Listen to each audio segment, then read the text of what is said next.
দেশের অন্যতম বৃহৎ প্রতীকী কূটনৈতিক এই সম্মেলনে এবার অংশ নেন ঢাকা বিশ্ববিদ্যালয়, জাহাঙ্গীরনগর বিশ্ববিদ্যালয়, রাজশাহী বিশ্ববিদ্যালয় সহ দেশের প্রায় ৪০টি শিক্ষা প্রতিষ্ঠানের ৪ শতাধিক শিক্ষার্থী।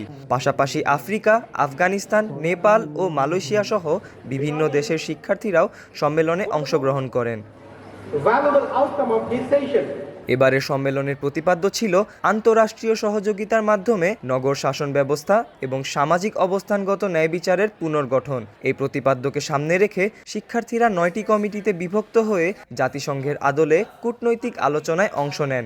আমাদের অলমোস্ট ৩৮০-র বেশি পার্টিসিপেন্টস, আমরা যাদেরকে ডেলিগেট হিসেবে চিনি, তারা এই কনফারেন্সে যোগদান করেছে। সম্মেলনের কমিটিগুলোর মধ্যে ছিল জাতিসংঘ নিরাপত্তা পরিষদ, ডাইসেক, UNHRC, UNEP, UN women, Shanghai সহযোগিতা সংস্থা, ইউএন হ্যাবিটেট, আন্তর্জাতিক সংবাদ সংস্থা এবং বাংলাদেশ নির্বাচন কমিশন।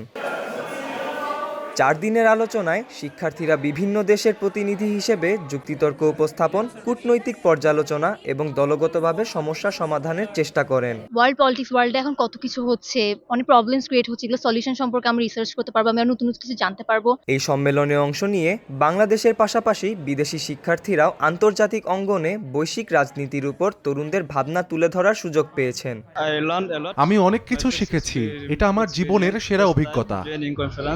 সম্মেলনের সমাপনী দিনে বেস্ট ডেলিগেট, আউটস্ট্যান্ডিং ডেলিগেট এবং স্পেশাল মেনশন সহ বিভিন্ন ক্যাটাগরিতে পুরস্কার প্রদান করা হয়।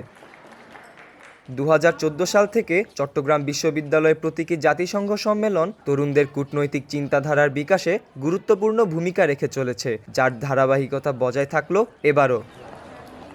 জাহিন আবির, সময় সংবাদ, চট্টগ্রাম।